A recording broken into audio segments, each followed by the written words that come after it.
And Professor George has been in the forefront of research at Royal Children's on diabetes, growth, IGF-1, a lot of the factors, and he has really seen how endocrinology has evolved over across systems and how things have gone. We'd really love to have your wisdom, sir, with regards to the evolution of pediatric endocrinology and what we can learn to make it even rapid growth in that regard, sir. Thank you, Anurag. It's a great privilege to be here. I thank you very much for the opportunity, the honor of writing the foreword for this wonderful book. And I can only second Dr. Rishi and Professor Gupta's comments about how you've been so successful in leading, being a leading person in pediatric endocrinology in India. I'm very proud of what you're doing. It gives us great pleasure in Australia to see this. And it was obvious, as I said earlier to a few people, obvious to us when Anurag arrived all those years ago that he was somebody special and a star. And we're so delighted that he's continued to go up and up in what he's achieved and what he's given to India and the world, in fact, in pediatric endocrinology. So I was asked to talk about the evolution of pediatric endocrinology. I'm going to start by talking about a brief history, very briefly. Pediatric endocrinology was first recognized, I suppose, in the 1930s, 1940s, and I suppose the father of pediatric endocrinology was regarded as Lawson Wilkins in the US, and he, in fact, then wrote the first textbook of pediatric endocrinology, and we still have a copy in the office at the Children's Hospital here. There have been about 5 or 6 generations of pediatric endocrinologists since that time. Dr. John Van Wyk, who was one of the children, in a sense, of Lawson Wilkins, used to talk about his own children and grandchildren, referring to his fellows and the fellows' fellows. And so he talked about the multiple generations, and that was in the US, which then went to Europe and to Australia, to Africa, to India, and around the world. I think I calculated roughly that Anurag is about a 5th generation, maybe 6th generation pediatric endocrinologist. So it's quite a heritage to have behind you. Delbert Fisher, who was in that 1st or 2nd generation, rather, a prominent thyroidologist in the 60s and 70s, he wrote a history of pediatric endocrinology in the US in particular in 2004. And he noted in that the number of textbooks that have been written over the years of pediatric endocrinology. And of course, this is the latest of them. At that point in 2004, there were 12 textbooks of pediatric endocrinology. And since then, of course, there have been quite a few more, including those by Anurag and others in India. I guess most of us are particularly familiar with Charles Brooke from the UK and Fima Lifshitz and Mark Sperling from the US for their textbooks, which still are regarded as key handbooks in pediatric endocrinology. But reading those books gives us a sense of how things have changed over the years. And there are many changes, and the obvious changes are greater sophistication of investigation, and of course, more effective and newer therapies. What has not changed, and it should not change, is the primacy of meticulous clinical assessment, following the traditional medical model of detailed history, including family, perinatal history, appropriate and comprehensive examination, including auxology and pubertal assessment, and only then proceeding to investigation. The change to increased availability of more sophisticated investigation does have a downside, particularly in well-resourced communities in the US, and we see it in Australia also. I'm not sure if you see it in India, but that is over-investigation, initial over-investigation. More often, in my experience, that's seen from GPs who are over-enthusiastic, feel they have to order every test they can think of when they refer a patient, say a healthy short child with short parents, but it does occur also among some endocrinologists. So what I thought I'd do is just think about what are the basic investigations that cover the majority of children referred to a pediatric endocrinologist. It's not that many. We think of type 1 diabetes. What's the key investigation? Glucose, hemoglobin A1C. Short stature, most children are bone age, maybe routine chemistry, FBE, celiac screen, but then history, family history, careful oxology, general examination, weight, height versus height, system examination. Of course, pathology such as Turner syndrome or hypothyroidism or growth hormone deficiency or celiac disease may turn up, and this is the first blush. We don't need to be doing a huge number of investigations. A quick anecdote, I'm reminded that I had a fellow many years ago who presented a short girl to me. When I saw the girl, she looked like she might have Turner syndrome. This fellow had not picked that up. I asked her what examination she'd done, and what she hadn't done was a blood pressure, hadn't looked at radial femoral pulses, hadn't listened for murmurs. So examination, so important. And we know, and we all know that and teach that. Thyroid, history, examination, test, thyroid function test, antibodies, puberty, delayed, precocious or delayed, examination, again, gonadotrophins, yes, testosterone, chromosomes, maybe inhibin and imaging, DSD, examination, looking for testis or multimillarian elements.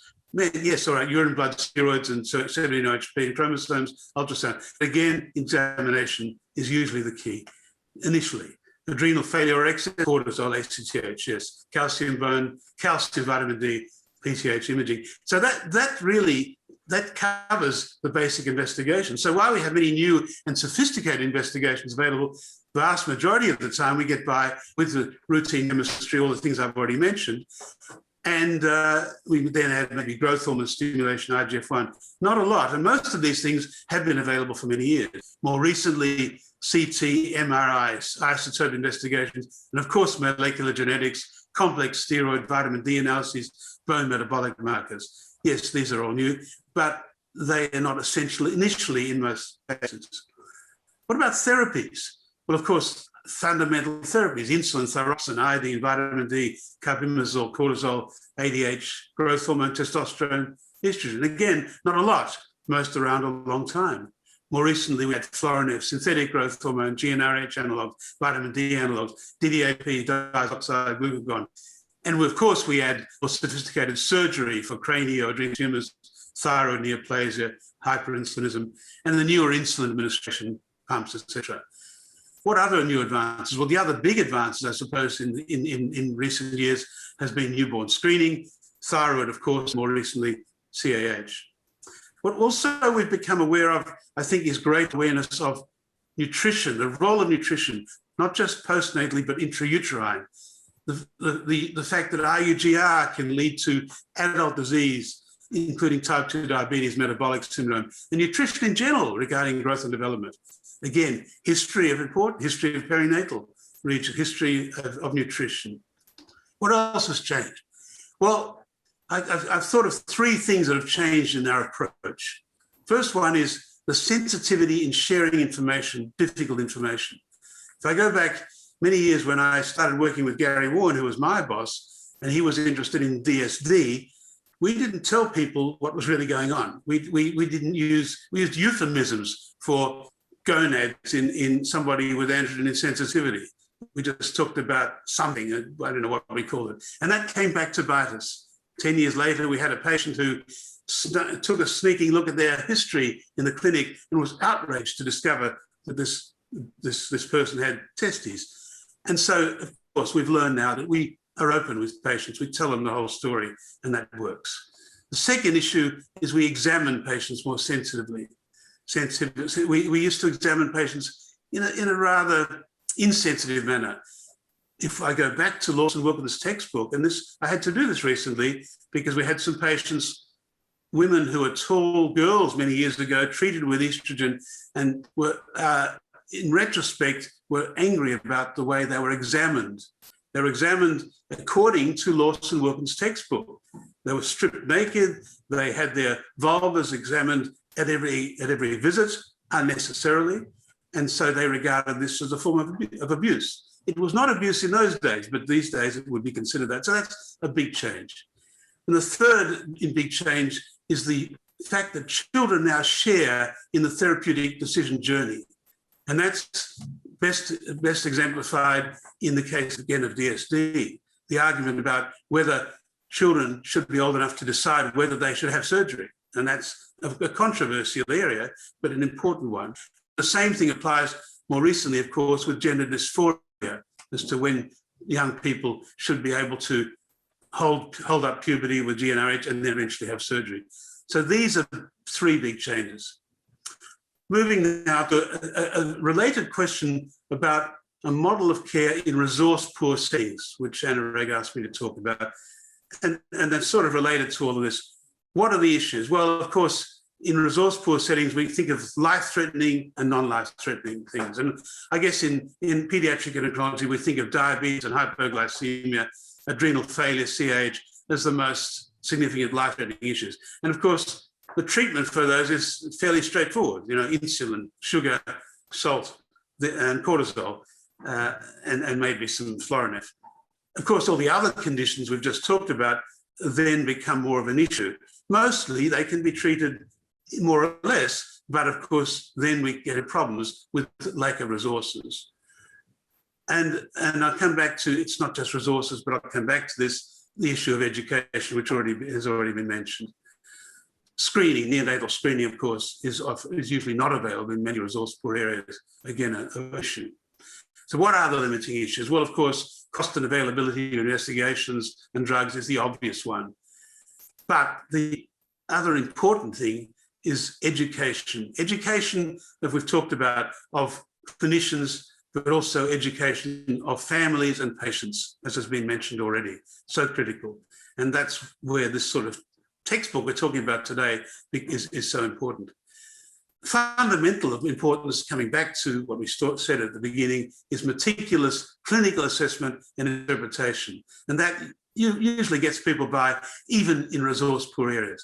That only happens, of course, if people have been properly educated. So training programs, such as we've talked about already in India, there's a global pediatric endocrine diabetes program, which Margaret Zakarin from our institute has been involved with. There's a program in Africa, and many programs that I'm not familiar with that you're involved with. And of course, education is done not just by face-to-face, but now by electronic means. And of course, in the COVID era, that even becomes more important with Zoom conferencing and Zoom education. And then finally, of course, we come back to why we're here today and the importance of this new book. I think this new book is very special, and I congratulate Anurag and all of you who are involved with it, because this book is a resource that can be used for trainees, both early and advanced, for established pediatric endocrinologists. They can dip into it because it's so rich in information, but so readable. And I was so pleased to be able to write the foreword for it. I think this is such a very special book. So finally, congratulations, Anurag. Congratulations to all of you. I think this is a wonderful success. Thanks a lot, Professor Werther, for your kind words. It was really an honor to have the foreword written by you.